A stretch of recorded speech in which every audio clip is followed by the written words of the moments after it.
और देखिए बड़ी खबर, रक्षा मंत्री राजनाथ सिंह का आज है एमपी दौरा। खंडवा और बड़वानी जिले में जनसभा करेंगे। बड़वानी के टीकरी में राजनाथ सिंह की जनसभा होगी। बीजेपी प्रत्याशी गजेंद्र सिंह पटेल के लिए वोट मांगे। खंडवा में ज्ञानेश्वर पाटिल के समर्थन में जनसभा होगी। तो आज राजनाथ सिंह रहने वाले हैं मध्य प्रदेश में, ये बड़ी जानकारी। और राजनाथ सिंह आज एमपी दौरे पर रहेंगे। भाजपा के प्रत्याशियों के लिए वोट मांगते हुए नजर आएंगे। जनसभा करने वाले हैं आज राजनाथ सिंह, एमपी दौरे पर रहेंगे। खंडवा और बड़वानी में आज उनकी जनसभा रहने वाली है। तो ये बड़ी जानकारी इस वक्त बड़वानी के टीकरी में राजनाथ सिंह की जनसभा होने वाली है। गजेंद्र सिंह पटेल के लिए वोट मांगेंगे। आज रक्षा मंत्री राजनाथ सिंह मध्य प्रदेश पहुंच रहे हैं, एमपी में पहुंच रहे हैं राजनाथ सिंह। ये बड़ी जानकारी, राजनाथ सिंह आज पहुंच रहे हैं मध्य प्रदेश में और चुनावी प्रचार करते हुए नजर आएंगे। और देखिए सबसे खास बात, बीजेपी के जो प्रत्याशी हैं गजेंद्र सिंह पटेल, उनके लिए वोट मांगेंगे। उनकी कई जनसभाएं रहने वाली हैं। आज राजनाथ सिंह एमपी दौरे पर रहेंगे और अपने इस एमपी दौरे के दौरान में पार्टी की जीत को सुनिश्चित करने के लिए तमाम प्रयास करते नजर आएंगे। और खंडवा में वो रहने वाले हैं, बड़वानी में रहने वाले हैं। बड़वानी के टीकरी में राजनाथ सिंह की जनसभा होगी। गजेंद्र सिंह पटेल के लिए वोट मांगेंगे राजनाथ सिंह।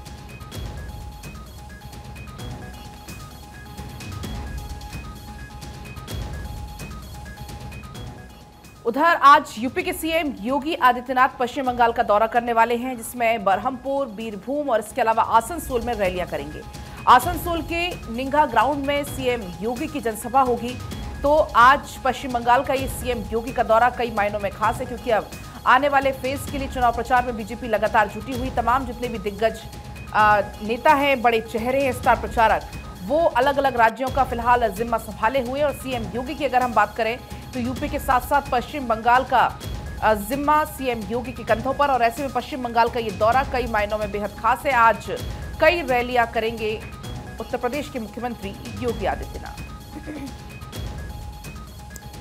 और आगे बढ़ते अगली बड़ी खबर आपको बताते हैं। आज भारतीय नौसेना को मिलेगा नया चीफ। दिनेश कुमार त्रिपाठी नए नेवी चीफ होंगे। आर हरि कुमार की जगह दिनेश त्रिपाठी लेंगे navy chief. R Hari Kumar की जगह वो पदभार संभालेंगे। आज admiral R Hari Kumar retire होने वाले हैं। और देखिए बड़ी खबर फिलहाल हम आपको बता रहे हैं, इस वक्त navy chief R Hari Kumar की जगह वो पद संभालते हुए नजर आएंगे। भारतीय नौसेना को आज नया चीफ मिलने वाला है। इस वक्त की बड़ी खबर आपको बता रहे हैं। जो तमाम तस्वीरें निकलकर सामने आएगी वो फिलहाल हम आपको दिखाने वाले हैं। लेकिन सबसे बड़ी बात कि दिनेश कुमार त्रिपाठी अब नए नेवी चीफ के तौर पर पद संभालेंगे। आर हरि कुमार रिटायर हो रहे हैं, उनकी जगह त्रिपाठी पदभार संभालते हुए नजर आएंगे। Navy chief R Hari Kumar की जगह वो पद संभालेंगे। और चलिए आगे बढ़ते हैं, बात कुछ और खबरों की भी कर लेते हैं। महाराष्ट्र में पीएम मोदी ने पूरी ताकत झोंकी। देखिए क्योंकि अगर अखबारों की बात करें तो न्यूज़पेपर सेगमेंट में आगे बढ़ते हुए तमाम खबरें हैं। और ऐसे में प्रधानमंत्री नरेंद्र मोदी को लेकर ये जानकारी, सोलापुर, सतारा और पुणे में जनसभा में प्रधानमंत्री शामिल हुए। कल वो तस्वीरें भी सबके सामने आई। पीएम ने महाविकास अघाड़ी के खिलाफ मोर्चा खोला। कहा कि सारे लुटेरे एक साथ आ गए हैं, आपकी संपत्ति पर उनकी नजर है। क्योंकि प्रधानमंत्री नरेंद्र मोदी काफी ज्यादा आक्रामक नजर आ रहे हैं। और खास तौर पर जो बयान सैम पित्रोदा की तरफ से दिया गया, उसके बाद राहुल गांधी की तरफ से जो स्टेटमेंट दिया गया, ये माना जा रहा है कि थर्ड फेज में बैठे बिठाए मुद्दा भारतीय जनता पार्टी को मिल गया है। और कहीं ना कहीं अब उन्हीं बातों का जिक्र प्रधानमंत्री नरेंद्र मोदी हर मंच से करते हुए नजर आ रहे हैं। कल महाराष्ट्र दौरे पर वो थे, वहां पर प्रधानमंत्री ने जनसभा को संबोधित किया। भारी संख्या में लोग वहां पर प्रधानमंत्री को सुनने के लिए पहुंचे, उनको देखने के लिए पहुंचे। और ऐसे में जोश लोगों का काफी हाई नजर आ रहा था। लेकिन दूसरी तरफ अगर आप प्रधानमंत्री नरेंद्र मोदी को देखेंगे, काफी एक्टिव नजर आ रहे हैं। तमाम राज्यों का दौरा वो कर रहे हैं। पूजा, और देखिए क्योंकि महाराष्ट्र के रण की बात हो रही है, पीएम मोदी पहुंचे पुणे में। पीएम मोदी ने जनसभा की, कहा अभी कई साल करूंगा जनता की सेवा। एक लाइन में सार समझ लीजिए कि पीएम मोदी ने न सिर्फ अपनी जीत को सुनिश्चित किया है, बल्कि जीत को सुनिश्चित करने की बात कही है, उस पर ना वो कॉन्फिडेंट हैं, बल्कि पीएम मोदी ये भी बताने की कोशिश कर रहे हैं कि आने वाले कई साल उनको सेवा का मौका मिलेगा। क्योंकि देखा अखबार की बात हो रही है तो मेरे पास हिंदुस्तान है, और हिंदुस्तान में फ्रंट पेज पर पीएम मोदी के महाराष्ट्र दौरे का जिक्र है। और इसमें विपक्ष फर्जीवाड़ा कर रहा, इस हेडलाइन के साथ में खबर है। और गृहमंत्री अमित शाह के फर्जी वीडियो को लेकर पीएम मोदी का तीखा प्रहार रहा। पीएम मोदी की ओर से जमकर हमला बोला गया। कहा कि अब इनको अपनी हार नजर आ रही है तो ये लोग एआई का इस्तेमाल करें। मुझे लग रहा है कि पलक आपको चट डाउन करना चाह रही हैं। बिल्कुल, तो हर अखबार में दरअसल इस खबर को प्रमुखता से दिखाया गया है। ओबीसी आरक्षण पर झूठ फैला रही है कांग्रेस, ये भी प्रधानमंत्री मोदी की तरफ से कहा गया। कई बड़ी बातों का जिक्र उन्होंने किया। उन्होंने कहा कि कांग्रेस अपनी दागी पृष्ठभूमि के बाद भी देश में सत्ता छीनने का सपना देख रही। तो कुल मिलाकर कांग्रेस पर जमकर हमलावर नजर आए। उधर प्रधानमंत्री मोदी मिशन कर्नाटक में लगातार जुटे हुए हैं। बागलकोट में जनसभा को संबोधित उन्होंने किया और कहा कि कांग्रेस ने देश को लूटने का काम किया है। कर्नाटक में कांग्रेस आई और तबाही लाई। तो कुल मिलाकर प्रधानमंत्री मोदी जहां भी जिस भी प्रदेश में जा रहे हैं वहां पर जमकर कांग्रेस पर निशाना साध रहे हैं। प्रधानमंत्री मोदी ने फल विक्रेता मोहिनी गौड़ा से भी मुलाकात की। प्रधानमंत्री मोदी के स्वच्छ मिशन भारत की सिपाही हैं मोहिनी।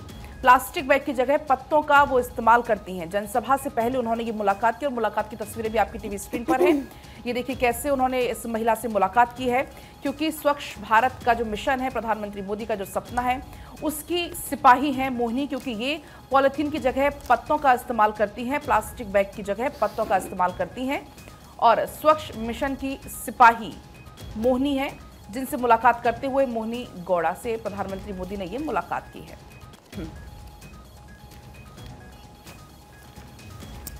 फल विक्रेता मोहिनी गौड़ा से प्रधानमंत्री मोदी की मुलाकात, इसकी तमाम तस्वीरें हमने आपको दिखाई है फिलहाल। लेकिन सबसे बड़ी बात, कल विपक्ष पर जमकर बरसते हुए प्रधानमंत्री मोदी नजर आए। आखिर क्या बड़ी बातें उनकी तरफ से कही गई थी, अब आपको वो सुनवाते हैं। कांग्रेस की वोट बैंक की राजनीति के चलते अब देश में SC ST के अधिकार भी सुरक्षित नहीं है। एक और बीजेपी सरकार ने कर्नाटका में तलवारा समुदाय को ST का दर्जा दिया था। कर्नाटका में 3 लाख से ज्यादा परिवारों को हक्कू पत्र दिए गए, लेकिन कर्नाटका में कांग्रेस ने संविधान बदलने, SC ST OBC का हक छीनने का अभियान शुरू किया है। हमारा संविधान धर्म के आधार पर रिजर्वेशन की बात नकारता है, नहीं स्वीकारता है, लेकिन कर्नाटका की सरकार ने OBC रिजर्वेशन का हिस्सा मुस्लिमों को दे दिया है। आप मुझे बताइए, जिस कांग्रेस का इतिहास देश को लूटने का रहा है, क्या ऐसी कांग्रेस के हाथ में अब हम इतना बड़ा देश दे सकते हैं क्या? कांग्रेस के हाथ में देश दे सकते हैं क्या? कांग्रेस ने 60 साल के अपने शासन में जो उनकी पहचान बनी है, वो उनके पापों के कारण बनी है। भाइयों और बहनों, कांग्रेस पार्टी ने यहां कर्नाटका को भी अपनी लूट का ATM बना दिया है। इतने कम समय में ही इन लोगों ने कर्नाटका का सरकारी खजाना खाली कर दिया। सच्चाई के आधार पर, अपने कार्य के आधार पर आमने सामने राजनीतिक लड़ाई नहीं लड़ पा रहे हैं, वो अब सोशल मीडिया पर फेक वीडियो फैला रहे हैं। हमारी पार्टी के अलग अलग नेताओं की आवाज में आर्टिफिशियल इंटेलिजेंस का उपयोग करके कभी मेरी आवाज, कभी हमारे अमित भाई की आवाज, कभी हमारे नड्डा जी की आवाज, कभी हमारे मुख्यमंत्रियों की आवाज, और जो कभी हमने सोचा भी ना हो, ऐसे वाक्य हमारे मुंह में रख करके आग लगाने की कोशिश कर रहे हैं। प्रधानमंत्री नरेंद्र मोदी की तरफ से कहा गया कि भ्रामक और फेक वीडियोस फैलाए जा रहे हैं, जिसमें ऐसा लग रहा है कि मैं या गृह मंत्री या हमारे जो बड़े नेता हैं वो कुछ कह रहे हैं, आग लगाने की कोशिश की जा रही है, लेकिन हमने ऐसा कुछ भी नहीं कहा। आगे बढ़ते हैं। असम में गृह मंत्री अमित शाह के रोड शो में उमड़ा जन सैलाब। शाह ने जनता से मांगा जीत का आशीर्वाद। रोड शो में लगे जय श्री राम के नारे जब अमित शाह रोड शो कर रहे थे तो भारी संख्या में लोग वहां पर पहुंचे और ऐसे में जय श्री राम के नारे वहां पर लगाए गए।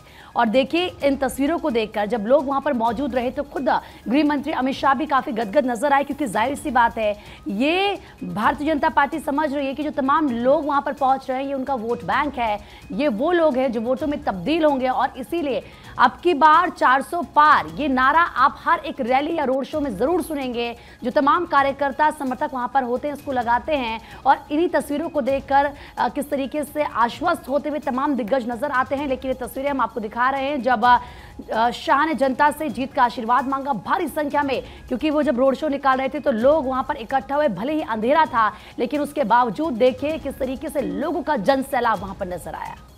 और चलिए आगे बढ़ते हैं। बिहार में चुनावी सभा के दौरान में बेगूसराय में एक हादसा होते होते टल गया।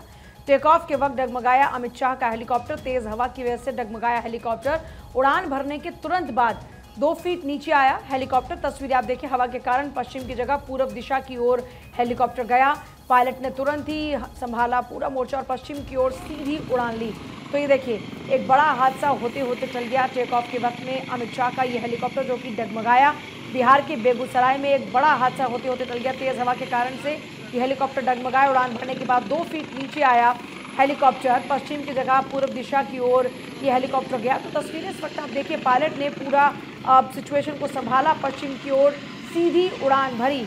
लेकिन टेक ऑफ के वक्त यहाँ पर अमित शाह का हेलीकॉप्टर डगमगाता हुआ नजर आया, जिसकी तस्वीरें इस वक्त आप देख रहे हैं। देखिए पहले ऊपर उड़ा, उड़ान भरी और उसके बाद में जब डगमगाया तो फिर 2 फीट नीचे आया और उसके बाद में फिर पश्चिम की जगह पूर्व की दिशा की ओर जब ये हेलीकॉप्टर जाने लगा तब जाकर पायलट ने पश्चिम की ओर सीधी उड़ान ली और सिचुएशन को कंट्रोल करते हुए किसी बड़े हादसे को होते होते टाल दिया। तो टेक ऑफ के वक्त अमित शाह के हेलीकॉप्टर के डगमगाने की तस्वीर इस वक्त आप देख रहे हैं। कोई बड़ा हादसा यहाँ पर हो सकता था, लेकिन गनीमत रही कि ये बड़ा हादसा पायलट की समझदारी से टल गया। पश्चिम की जगह पे पूर्व की दिशा की ओर ये हेलीकॉप्टर गया, क्योंकि बहुत तेज़ी से यहाँ पर हवा थी और पायलट ने सिचुएशन को संभालते हुए पश्चिम की ओर उड़ान भरी। लेकिन ये तस्वीरें कैमरे में कैद हुई और इनके ज़रिए ये पता लगा कि एक बड़ा हादसा यहाँ पर हो सकता था, लेकिन जो पायलट की समझदारी थी वो समझदारी के कारण से ये बड़ा हादसा होते होते टल गया।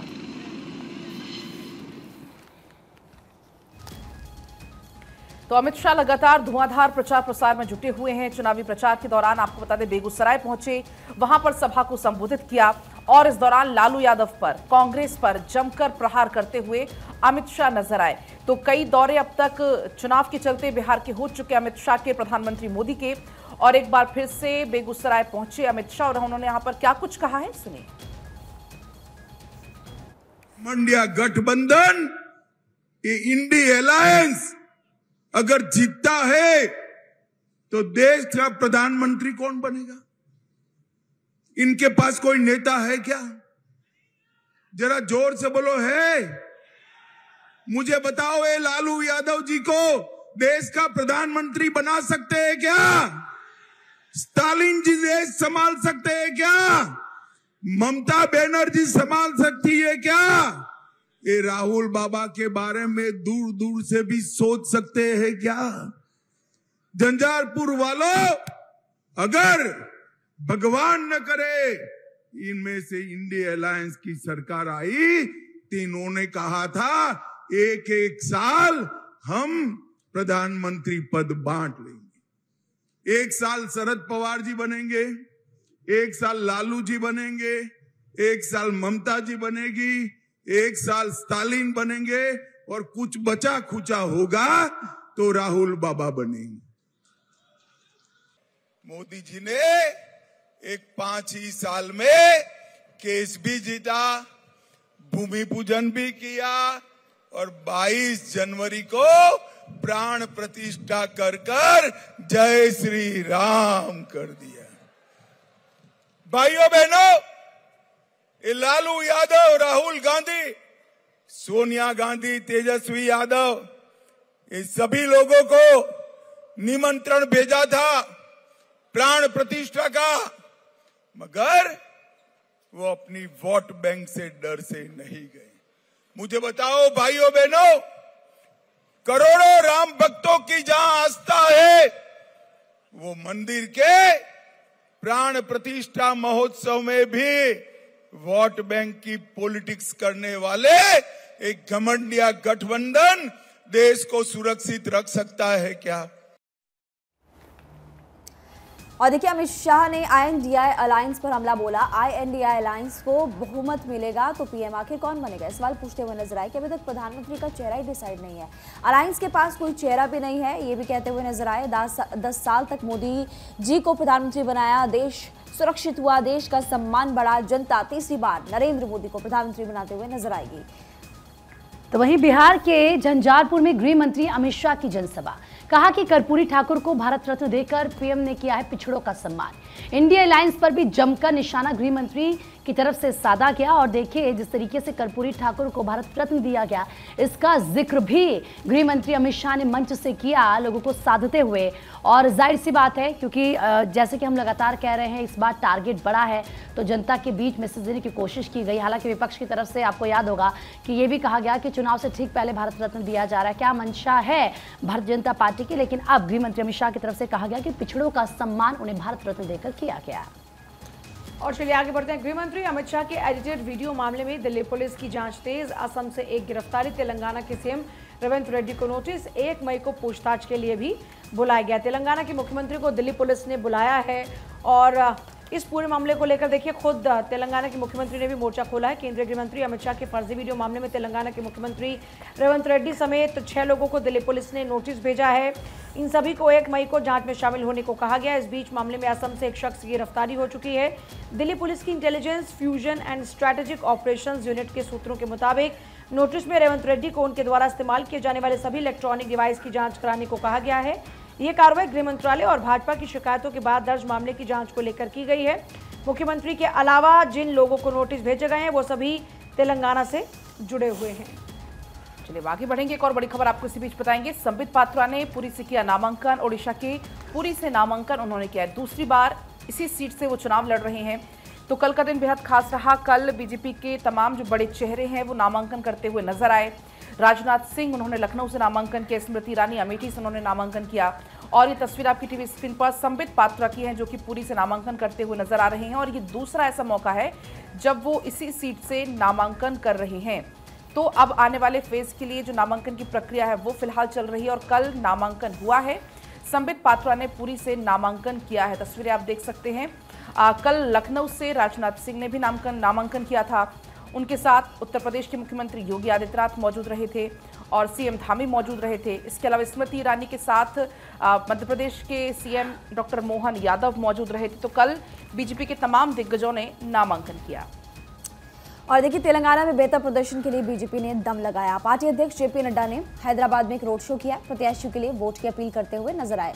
ये तस्वीर इस वक्त आपकी टीवी स्क्रीन पर, जिसमें राज्य के तमाम भारतीय जनता पार्टी के बड़े चेहरे आपको नजर आ रहे हैं। पुष्प वर्षा उनके इस विजय रथ पर, विकास रथ पर की गई है। कल आपने देखा अलग अलग राज्यों से तस्वीरें, आपने राजनाथ सिंह की तस्वीरें भी देखी और आपने अमेठी से वो तस्वीरें देखी स्मृति ईरानी की, जिसमें विकास रथ निकाला गया। और इधर साउथ की बात करें, चूंकि मिशन साउथ पर इस वक्त भारतीय जनता पार्टी एक खास फोकस कर रही है। 400 पार के नारे को अगर साकार करना है तो mission south is very important, बहुत ज़्यादा महत्वपूर्ण। इसलिए जेपी नड्डा ने हैदराबाद में एक बड़ा रोड शो किया और फिलहाल आप यहाँ पर देख सकते हैं कि प्रत्याशियों के लिए वोट की अपील करते हुए नजर आए। तो देखिए तस्वीरें आपको दिखाई, जेपी नड्डा जब रोड शो कर रहे थे उस वक्त की हैं। तो वहीं नामांकन से पहले रक्षा मंत्री राजनाथ सिंह ने भी रोड शो किया। लखनऊ लोकसभा सीट से उन्होंने अपना नामांकन भरा है और ऐसे में सीएम योगी, उत्तराखंड के सीएम पुष्कर सिंह धामी, दोनों डेप्यूटी सीएम भी उनके साथ मौजूद रहे। और किस तरीके से तमाम जो कार्यकर्ता थे, समर्थक भी उनके रोड शो में शामिल हुए, विक्ट्री का साइन दिखाते हुए। और ये देखिए हम आपको दिखा रहे हैं कि जब रथ पर सवार होकर नामांकन करने के लिए जा रहे थे रक्षा मंत्री राजनाथ सिंह, तीसरी बार वो लखनऊ लोकसभा सीट से नामांकन दाखिल करने के लिए गए। 2 बार वहां से वो सांसद रहे हैं। और जब लखनऊ की बात होती है तो लखनऊ का जो क्षेत्र है ये कहा जाता है कि भारतीय जनता पार्टी का गढ़ है। 1991 से लेकर अभी तक भारतीय जनता पार्टी को यहाँ पर जीत मिली है और इसीलिए ये सीट उतनी ज़्यादा हॉट भी मानी जाती है क्योंकि यहाँ पर ब्राह्मण मुस्लिम जो वोटर्स हैं उनकी भूमिका बहुत ज़्यादा है। तमाम अगर आप देखेंगे कार्यकर्ताओं को तो किस तरीके से हाथ में बीजेपी का झंडा लिए वो नजर आए। बार बार वहां से नारेबाजी हो रही थी कि एक बार फिर से मोदी सरकार, इस तरीके के नारे वहां पर लगाए जा रहे थे। नामांकन से पहले शक्ति प्रदर्शन के तौर पर भी इन तस्वीरों को देखा गया। अमेठी में बीजेपी उम्मीदवार स्मृति ईरानी का नामांकन पर्चा भरने से पहले रोड शो किया। एमपी के सीएम मोहन यादव मौजूद रहे। देखिए तस्वीरें इस वक्त आप देख रहे हैं जब स्मृति ईरानी रोड शो करती हुई नजर आई। अमेठी में पिछली बार राहुल गांधी को चुनावी मैदान में हराया, एक बार फिर से अमेठी से चुनावी मैदान में हैं और जीत कदम लगातार भर रही हैं। इस बीच शक्ति प्रदर्शन, रोड शो की ये तस्वीरें आप देख रहे हैं जब स्मृति ईरानी ने जब अपना पर्चा भरा। उनके साथ में एमपी के सीएम मोहन यादव भी मौजूद रहे। तस्वीरें आप देखिए और पर्चा भरने के बाद स्मृति ईरानी ने इस मौके पर क्या कुछ कहा, आइए एक बार सुना। आज मुख्यमंत्री मोहन यादव जी के सानिध्य में यशस्वी प्रधानमंत्री श्री नरेंद्र मोदी जी से प्रेरित भारतीय जनता पार्टी की प्रत्याशी के नाते अमेठी की सेवा में आज मैंने अपना नामांकन अमेठी की जनता के आशीर्वाद, समर्थकों के सहयोग से भरा। ये वो क्षेत्र है जिसमें माननीय प्रधानमंत्री जी ने जयघोष किया था कि हम क्षेत्र में बदलाव की दृष्टि से अपना प्रत्याशी दे रहे हैं। इन 5 वर्षों में जो अमेठी को सेवा का मौका इस लोकसभा क्षेत्र में मिला, हमने 1,14,000 घर प्रधानमंत्री जी के दिशा निर्देश में बनते देखे।